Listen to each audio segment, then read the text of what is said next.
12 ফেব্রুয়ারি থেকে অনির্দিষ্টকালের জন্য আসাম আগরতলা জাতীয় সড়ক অবরোধ করবে টিএসএফ। রাজ্যের 8টি জেলাতেই হবে অবরোধ আন্দোলন। মূলত রোমান স্ক্রিপ্টে পরীক্ষা দেবার দাবিতে টিএসএফ এর এই কর্মসূচি।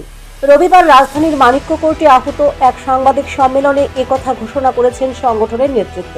তিনি বলেন, জাতীয় সড়কের পাশাপাশি রেলপথ অবরোধ হবে, তবে কোন কোন স্থানে অবরোধ হবে এ নিয়ে কিছুই বলছে না টিএসএফ এর নেতৃত্ব। এই সময়ে শুধুমাত্র বিয়ের গাড়ি, অ্যাম্বুলেন্স, জলের গাড়ি এবং ফায়ার সার্ভিসের গাড়ি চলাচল করতে পারবে। এমনকি পরীক্ষার্থীদেরকেও যেতে দেওয়া হবে না। আপনারা সবাই জানেন, আমরা আগের দিন আমরা ডিক্লারেশন দিয়েছিলাম 12 তারিখে টিআইএসএফ থেকে ত্রিপুরা রাজ্যব্যাপী রাস্তা ব্লক করা হচ্ছে এবং রেলওয়ে রাস্তা ব্লক করা হচ্ছে।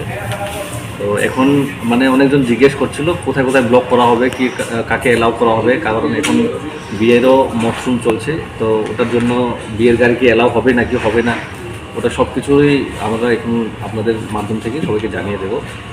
সবাইকে তো ফোন করে জানানোর আমাদের তো এখন টাইমটা একদম শর্টেজ আছে। অসংখ্য জন্য ধন্যবাদ, আপনারা সবাই আসবেন। আমরা এইখানে ত্রিপুরা রাজ্যে বিভিন্ন রাস্তায় আমরা আমাদের টিআইএসএফের লোক থাকবেন, ওইখানে ব্লকেজ থাকবে। আমরা এখানে শুধু অ্যালাউ করছি ফায়ার সার্ভিস, অ্যাম্বুলেন্স, ওরপর বিয়ের গাড়ি, আরও দুধের গাড়ি আর জলের গাড়ি থাকলে আমরা ওদেরকে অ্যালাউ করি।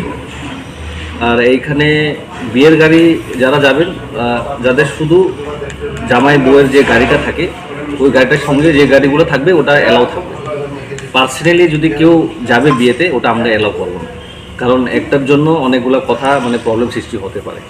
তো এটা সবার আমাদের ত্রিপুরা জনতার কাছে আহ্বানটা রইল, আপনারা যদি বিয়েতে যেতে চান আপনাদের আত্মীয় স্বজনের, তাহলে যে জামাই বউয়ের যে গাড়িটা থাকে ওটার সাথে আপনাদের যেতে হবে। আর আপনারা জানেন, এটা আমরা কোনো সময়সীমা নির্ধারিত নেই, ততটুকু অবধি না আমাদের কোনো সলিউশন আসবে আমরা ওই টাইমের অবধি আমাদের এই বন্ধটা থাকবে।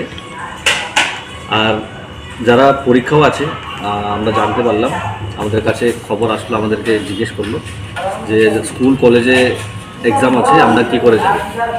আমরা একদম স্ট্রিক্টলি বলে দিচ্ছি, যাদের এক্সাম আছে ওদেরকেও অ্যালাউ করা হবে না, আমরা কাউকে যেতে দেবো না। এখানে শুধু ফায়ার সার্ভিস গাড়ি, দুধের গাড়ি, জলের গাড়ি আর বিয়ের গাড়ি।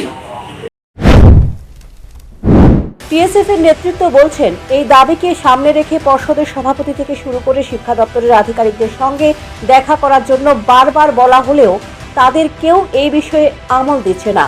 যেহেতু কেউ দাবির কথা শুনতে নারাজ, তাহলে এক প্রকার বাধ্য হয়েই আন্দোলনে যেতে হবে। কারণ যেখানে আমরা শিক্ষা সবারই দরকার, এটা আমরা মানি, কিন্তু যেখানে পড়বে ত্রিপ্রাসাদ স্টুডেন্টরা, লিখবে ত্রিপ্রাসাদ স্টুডেন্টরা, তো ওইখানে যারা পড়াশোনা করবে ওদের কোনো আপত্তি নেই। অন্যরা এসে যদি আপত্তি করে তাহলে তো এটা আমরা মানবো না। আমরা এটাই বলবো যে ওদের পরীক্ষা আমরা কাউকে ডিস্টার্ব করতে চাই না, কিন্তু এটা আমরা রাস্তা বন্ধ, আমরা একদম স্ট্রিক্ট ভাবেই বন্ধ করছি। কেউ যদি পরীক্ষা দিতে না যেতে পারে তাহলে তার একটা বছর সময় নষ্ট হবে। তাহলে তো এই কম বরং যারা সাবজেক্ট আছে ওদেরও তো এরকম হবে। টিবিএসসিতে তো ইংলিশ মিডিয়াম স্কুলও আছে, ইংলিশ মিডিয়াম স্কুলে ওরা ছোটোবেলা থেকে ওরা বাংলা দিয়ে পড়ে না, বাংলা পড়তে পারবে না, বাংলা দিয়ে লিখতে পারবে, তাহলে ওদেরও তো একটা বছর নষ্ট হবে। ওদের কথাও চিন্তা করার জন্য এইসব কম্পেয়ার করার গভর্নমেন্টকে আমরা এই জন্যই আমরা এইসব স্ট্রিক্টভাবে করছি, যাতে গভর্নমেন্ট সবার পক্ষে যাতে চিন্তা ভাবনা করে। রোড ব্লকেজ করা বা রেল বন্ধ করা, এটাই কি সমস্যার সমাধান মনে করছেন? আমরা সমস্যা ভালো করে সমাধান করার জন্য অনেকবার আপনারাও দেখেছেন টিবিএসসি বোর্ডের সাথে যেটা নিয়মাবলী থাকে, যেটা নিয়ম থাকে, ওইটাতে আমরা গিয়েছিলাম, কিন্তু কোনো সলিউশন পেলাম না। আর আমাদের এটাই আমরা দেখি, বিগত কয়েকদিন আগে দর্শকদের মেমোরিয়াল কলেজে যে কিছু একটা ঘটনা হয়েছিল, তখন আমরা অনেকবার পুলিশের কাছে যাই, আইনের কাছে গেলাম, বিভিন্ন প্রফেসর যে আছেন ওই প্রিন্সিপালের কাছেও গেলাম, কিন্তু কোনো সমস্যার সমাধান হয় না। যখন আমাদের রাস্তা বন্ধ করে, যখন লাইফলাইনটা বন্ধ করে, ওর পরে সরকার আমাদের কাছে আসে, বলার জন্য আসে।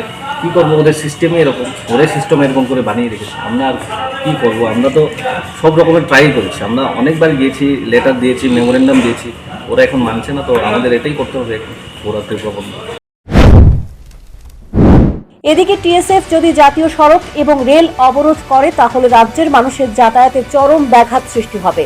শুধুমাত্র যাতায়াত কেন, রাজ্যে পণ্য সামগ্রীও আসতে পারবে না। রাজ্যকে একেবারে অচল করে দেবার পরিকল্পনা নিয়েছে টিএসএফ। এই পরিস্থিতিতে সাধারণ প্রশাসন এবং পুলিশ প্রশাসন অবরোধ মুক্ত রাখতে কী পদক্ষেপ গ্রহণ করে সেটাই তাকিয়ে আছে রাজ্যের মানুষ। Bureau report, news prime Tripura.